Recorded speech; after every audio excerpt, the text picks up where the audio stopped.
Classroom of the Elite is an anime that is just one big journey to propose what a utopian society should look like. If you don't believe me, listen up and I'll tell you exactly how it's being done. Now, obviously if you wanted to do this with students, then you can't just have random students. So what did they do first? They grouped them.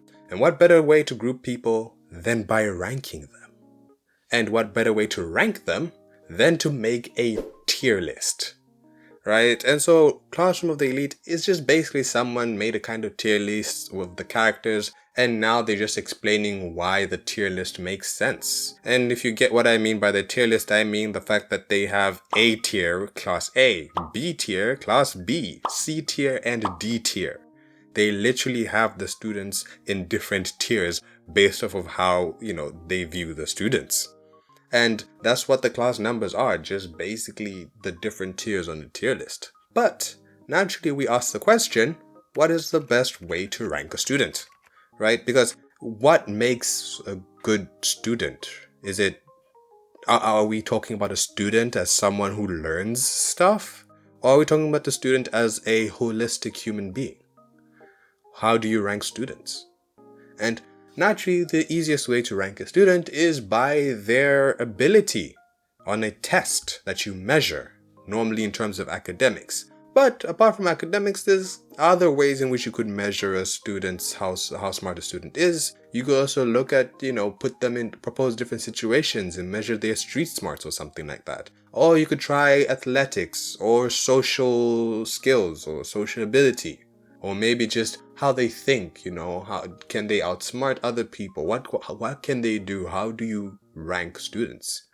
And I mean, probably think about this for yourself. If you had to rank students, as people, how would you do it? Because it's easy to say that you do it based on how smart they are, but how do you measure how smart a person is? It's not an exact science. That being said, looking at classes A through to D, I'm sure that we can all look at this and say, clearly this is not what the rankings should look like. There are clearly other characters and students in here who are clearly put in the wrong class. And personally, if I had to rank them up, I'd probably rank them something like this, right? Now, you don't really have to fully agree with every person, but generally, the main people, I feel like this is right for them, no? But then, why isn't this the case? If we can all kind of agree with especially some of these different ones, why aren't the students placed in this class? Given that's kind of how smart they have proven themselves to be, how capable that they are, why are they all in these classes? Well, I think there's 3 reasons for this. First of all, when you split them up in different ways, then you kind of have it a bit more interesting than having one overpowered class and then all the other classes who are just basically useless. Because if we did it the way I showed us, then yeah, it will pretty much be that. Second reason is that you don't want too many Conqueror's Haki users in one class. That is the simplest way I can put it. For those of you who haven't watched One Piece, just too many chefs in the kitchen, essentially. That's exactly what it is. Too many chefs in one kitchen. You don't want that, okay? So we split the chefs up into the different classes, and that's how it makes sense. And then 3, maybe my tier list is wrong. Maybe what we think about the way we've placed the students isn't right. Maybe this is not how they should be ranked. But then the question comes, then how are they being ranked? Because clearly some people are smarter than others. So if it's not based on smartness or cleverness or intelligence, what is the tier list based off of? Because by most metrics that we would use, the tier list is wrong. The rankings in the classes are wrong. These, in terms of athletic ability, in terms of street smarts, academics, social skills, there is not many metrics you can use to make this make sense. However, you can kind of tell that this tier list does make sense, right? You wouldn't want someone like Ryuen, who's basically turned Class C into a whole gang, to be running stuff. He should go further down. He shouldn't be high up. Or someone like Katsuragi seems like someone who's very capable, strong-headed. He may not be the smartest person, but he's very capable compared to most of his peers. Someone like Sudo, definitely, by most metrics apart from athletics, should be down. Or someone like Koenji, who's so narcissistic, you would not want him in any kind of position of power because no one wants to serve a narcissist. And you can go through and look at a bunch of characters, and while by most metrics it shouldn't make sense why they're in that class, it kind of does make sense why they're in that class. And so a lot of what the series does and a lot of what the school has done is ranked a lot of intangibles, a lot of what would be valued. In episode 1, we get introduced to the school that it is something that the government put together because they wanted to nurture the future of a country. What metrics do you use to find out who would be best to nurture the future of a country?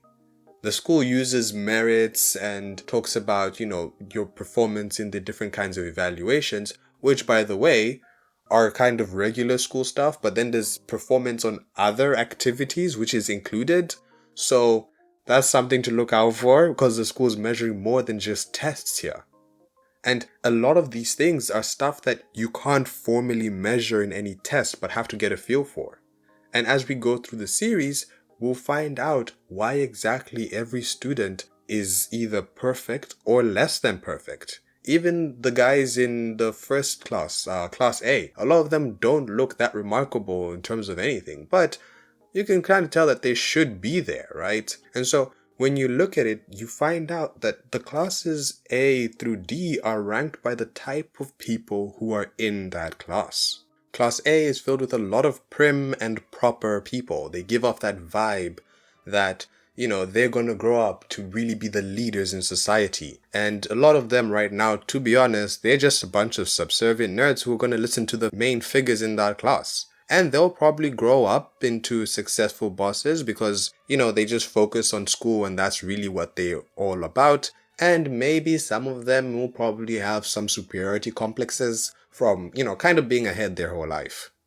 Class B is the most regular class. This is the class that's probably filled with the most holistic students that are relatively well balanced. They probably do sports. They have, good grades, good average grades, not the best, but still good. And they have friends, social life, that kind of stuff. Class C is filled with delinquents. But it's filled with delinquents who choose to be delinquents for the most part. And they choose to be a nuisance to society and they run themselves like a bunch of thugs. It's people who just don't apply themselves and instead of actually succeeding at school, they choose to be a nuisance. And finally, our favorite, where the protagonist lives, is Class D, which is basically Gen Z. Okay, I can tell you're not satisfied with that, so sure, I will give you a longer explanation. Okay, Class D is basically where all the students who are either dumb or just don't apply themselves enough live. This is a class where it's people who are just kind of like, am I ever going to use this in real life? No. So really, is school really that important? Like, what am I learning at school really? And, it's where those kinds of similar unserious candidates live. As well as people who just refuse to function in society for whatever reason. They think that they're too different. They think that they're special. They're entitled for whatever reason. That is Class D. And when you go through it, that's kind of what all the students are like in general in each class. All of them somewhat embody this kind of feeling or description. But the real question is, how does the school know this? How does the school measure this quantity between similar characters? Because sometimes you can feel something about a certain person, but how do you place it and place them in the right class? Think about Kushida. Kushida is just a lesser version of Ichinose from Class B.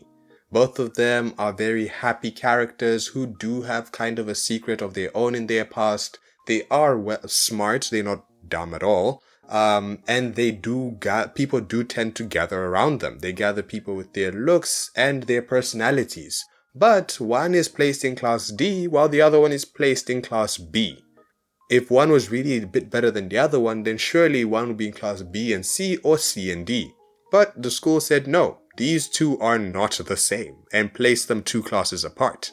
So clearly there's something that the school knows which will be revealed in time because there's so much unknown about the way the school works, which allows them to be able to rate students and rate their ability to function in society. Because at the end of the day, that's what the school is about. It's about somehow measuring and ranking and meriting students based off of their holistic ability.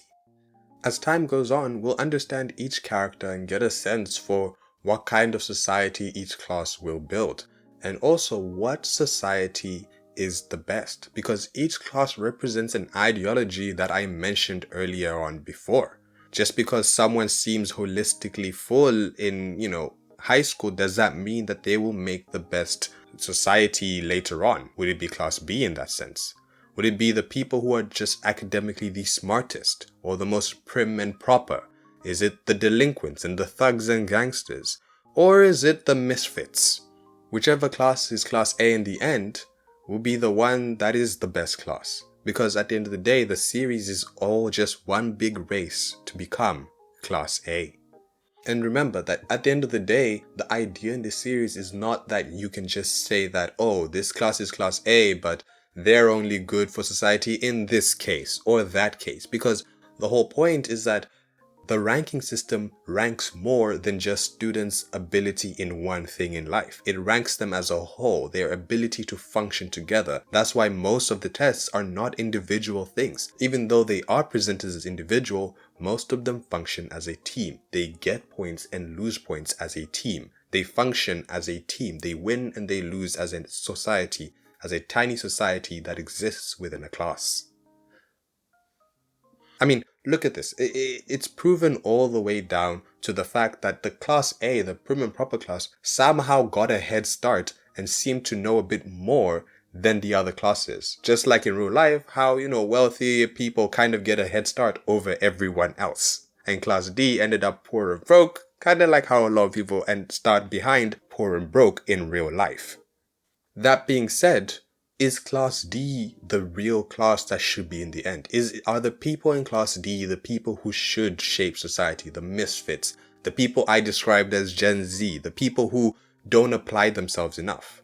Probably not. But over the course, we'll probably see a bunch of character arcs and different growth that will go on in class D that will shape them into what society should be according to the author. And so the moral of the story is that when you're making your own tier list, a tier list that is truly accurate is about more than what you can measure with tangible feats. It's about the intangibles. So in making tier lists, go with your gut. Kind of. Because you still need some stuff to back it up. But kind of go with your gut. Or maybe, right? Yeah, no, you go, I got it. Go with the subscribe button. That's what it is.